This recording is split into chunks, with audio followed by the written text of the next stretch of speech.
I recently got a comment from a viewer who was a writer, and they said that they had written a lot of stories and they were afraid to go out and publish them.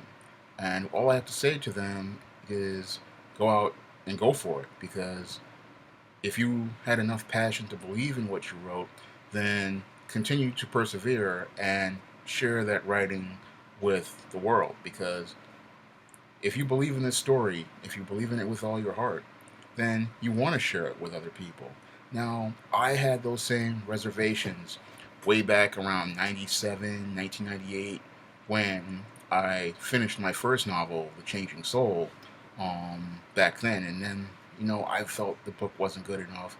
I didn't feel confident about the story. But I had said to myself, you know what? You put all this time into writing this story, so you may as well go out and try to submit it to publishers. And I went out and bought the directory and found all the names of the publishers and the editors, and I sent out for it. And while I got a lot of rejections, the book just never took off. I learned a lot along the way. And what I learned was, how to toughen my resolve and take rejection and continue to persevere. And if I hadn't have persevered, I would have never been able to, you know, I'm sorry, publish all these titles myself. These titles and the ones behind me. You can see the tops of the covers, but you wouldn't, I wouldn't have been able to go out and do that myself. And this is something that every writer has to do. Um, Sharing your work with other people is a very vulnerable thing. It makes you feel very vulnerable, and you open yourself up to a lot of criticism. But some people aren't out to hurt you. A lot of people, they're just expressing their opinions regarding their work, and you just can't take it personal. But you have to go out there and persevere. If you put all this work, I mean, all these days, weeks, and hours into writing these stories, then you should really go out and share them with other readers. What I find that's really interesting is that we live in an age where getting published is easier than ever. I mean, when I first started submitting book manuscripts to publishers back in 1998, you had to go out and buy this big directory called Writer's Guide of Book Publishers, Editors, and Literary Agents, and that book cost $30, and then you had to pay for printing your letters, query letters. You had to pay for postage. You had to pay for a self-addressed stamped envelope. But today, publishing a book is extremely easy. If you have Adobe Acrobat or any type of PDF converter, you can pretty much turn a manuscript into pages that'll be laid out for a paperback, or if you have Microsoft Word, you can turn that into an ebook. And there are numerous websites now, owned by Amazon, such as CreateSpace. There's Lulu, and then there's Amazon's Kindle Publishing, and there's Smashwords, and Barnes and Noble's Nook, and Barnes and Noble's paperback publishing division that will all allow you to publish books for free.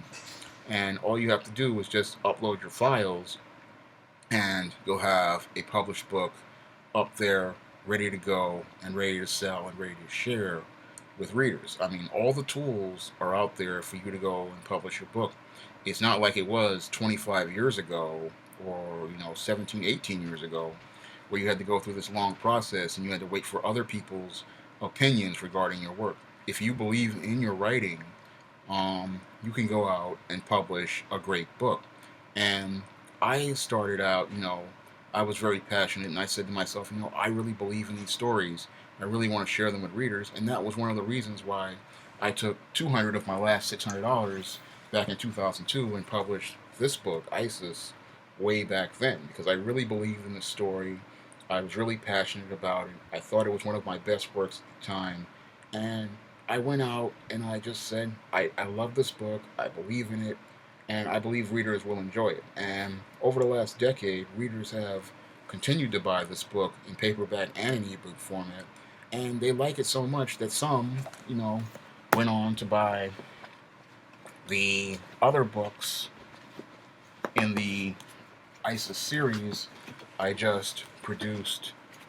Starting in 2012, I started to produce an ISIS series that I had promised in the back of ISIS back in 2002, and I had written this story back in 1999, and that's how much I believed in the story. And sometimes you may not, achieve, you know, you may not achieve your goals when you want to, but I always believe God has the right time for you to publish your work, and this is a golden opportunity for many aspiring writers, to just go out and put your work on the market and let the audience decide whether they like it or not.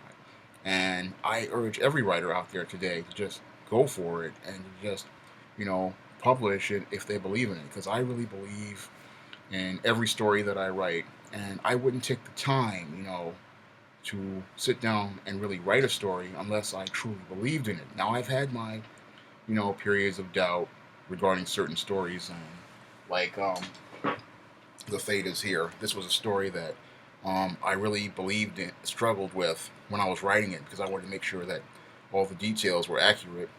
And I hesitated to even go out and publish it. But eventually, I mustered up enough courage. I said, I'm tired of working on it. I'm tired of revising it. I just got tired of it, and I said, okay, I'm just gonna publish it. And it turns out this is one of my most critically acclaimed titles and one of my most popular titles in the SJS Direct imprint.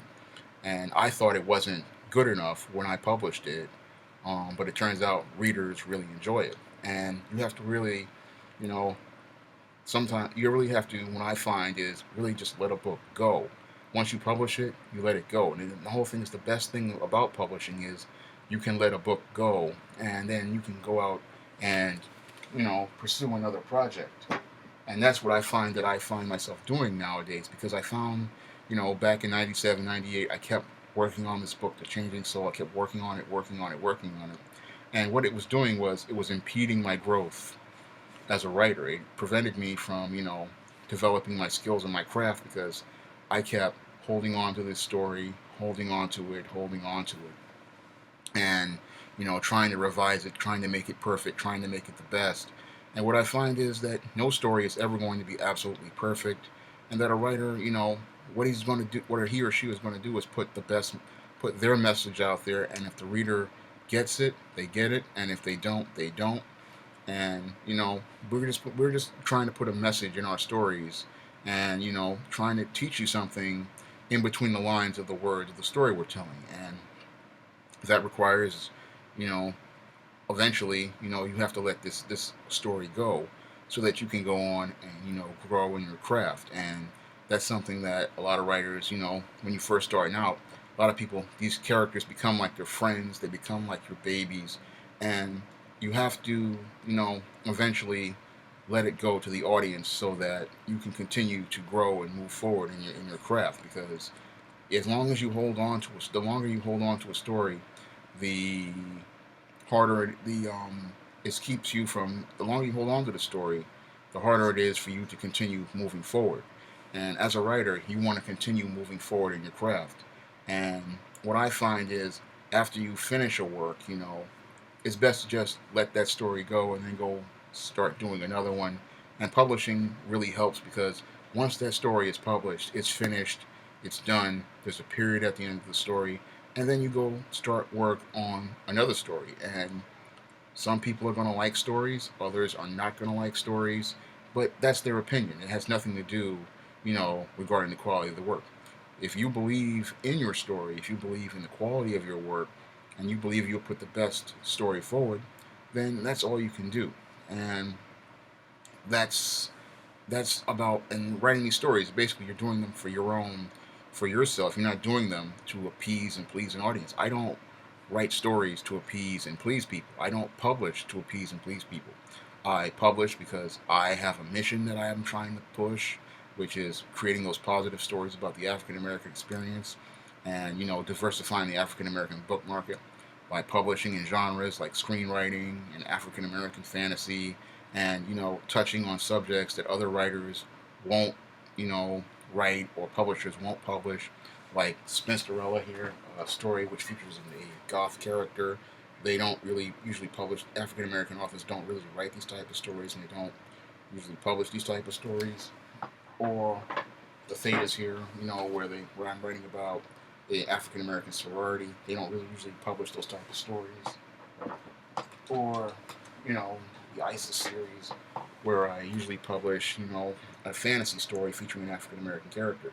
Now, those type of stories, people in the trade publishing division usually don't publish. So that's why I went out, and took my own money and went out and published them because I really believed in those stories, and and I really wanted to share them with readers. And if you believe in your writing, you're going to have to do the same thing too. I mean, I figure like this: why should I waste money, um, sitting there, sending these letters back and forth to these editors and literary agents, letting them tell me whether my work is good or not? If I believe in my work, I'm going to go out and share it. And this is one of the things I did, when I first got my civil service job back in 2008. I mean, I have since lost. Wasn't able to keep it, but I set a goal for myself. In the first 90 days, I was going to publish one of the three manuscripts that had been sitting in a box in my room since 2004. 2004, and I had written this book in 2004, and this was one of the first three books that I had written, and this was the Cassandra Cookbook. And I wrote this book. It's now called A Recipe for Success on Amazon. I'm getting ready to release a paperback version soon, but I set a goal for myself to get this book published in 90 days. And I saved up the first 90 days of my paychecks from that civil service job that I had. Um, and I went out and I published this book with a print on demand company. But I didn't need any lunches, um, did not spend any money on any type of other things. I just took most of my money, saved it up, and I went out and I published this book in, I think, April or May of 2008. And I published it again because I really believed in the story. I wanted to create that African American romantic comedy, and I really wanted to really show people how great the story was, because this story, when I first submitted it to publishers and literary agents, got a lot of positive responses. I mean, agents were asking me for samples, people asked me for whole manuscripts, and sadly, it didn't, you know, get past that stage, but it was the most positive response I ever got for an African American romance novel. And it's still, after I published it, one of the more critically acclaimed books that I've produced, and it was, when I retitled it A Recipe for Success, one of the best sellers in the SJS Direct imprint. But the whole thing was, it could have just remained in my box, to this day, if I didn't have the courage to go out and publish it, and set a goal to publish it. Because when I write stories, I really want to share them with readers. I don't believe in just writing stories and then sticking them in a box and calling it a day. And this is just something I really believe in doing. I don't believe in just letting books just sit in boxes, manuscripts just sit in boxes. I believe that my time is precious, and if I take the time to go out and sit at that keyboard for hours and hours a day, then the end result should be, shared and sold to readers. This is just something that I really believe in. Um, your time is extremely precious, and if you feel that passionately to take that time to sit in front of that keyboard day in and day out to write those stories, then I really feel that you should, you know, go the extra mile and go out and publish your stories. Now, I know one of the big obstacles for people are book covers. That's going to be a big obstacle. But there are, if you can get your money together, there are a lot of people who will do a cover for $250, maybe $300, and that'll move that out. That'll help you, get there. When I first started out, I was drawing all my covers. Like this cover here for the Cassandra Cookbook, I had to draw this. I drew this cover, and I've drawn covers for other books like All About Maryland here.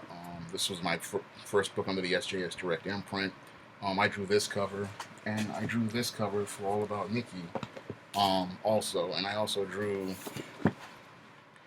almost all the ISIS series covers here.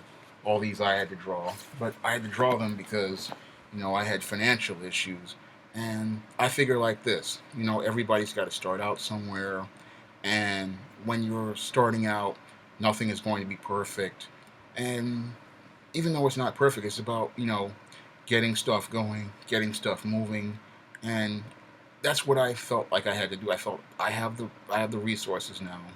and I have the time, and this is the opportunity. It's all about taking that opportunity and seizing it, and that's why I went out and published and I drew my own covers because I figured I would never get another opportunity like this again. And you have to feel the same way too about your work. You only have one shot at sharing it with the marketplace. You can't really worry about people and their and how they feel about things. This is about you putting your work on the marketplace. Now I've gotten attacked by people who said oh, this cover is lousy, or I don't like this cover, I don't like this. And you know what I find is that's a very shallow person who really does not understand what's going. They really weren't interested in reading the book in the first place, and they're just looking for an excuse to avoid reading it.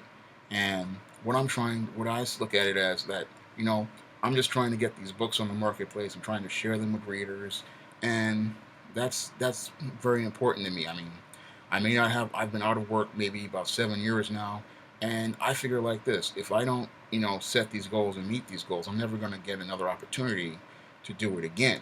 And I feel that time is of the essence, and you have to do it now. And if people, one of these days they may start looking at it and going, "Oh, these hand-drawn covers like this.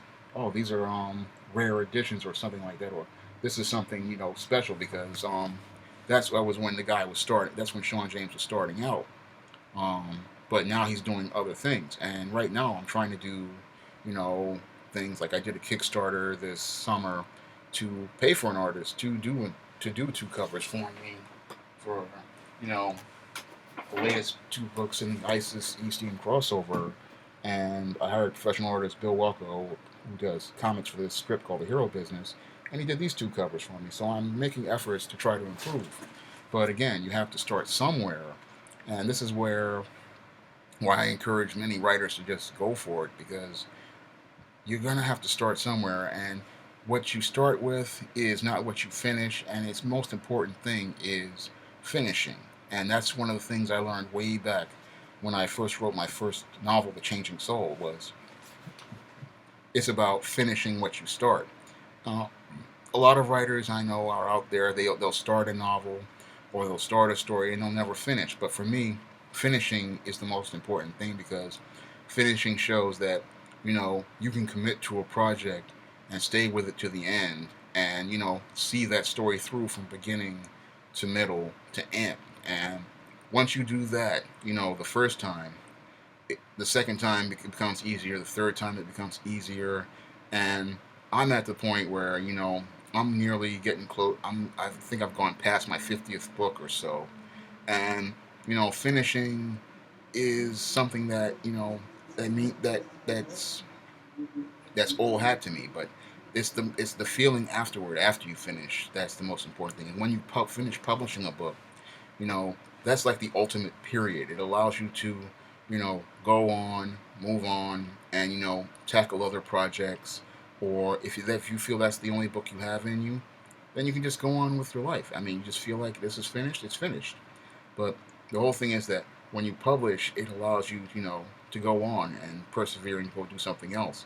And all along the way, you're learning, you're building your writing skills up, you're growing in your craft as a writer, and every step that you take allows you to help yourself move to the next level. And you learn, and with each step that you take, you're going to be moving and learning more about the craft of writing.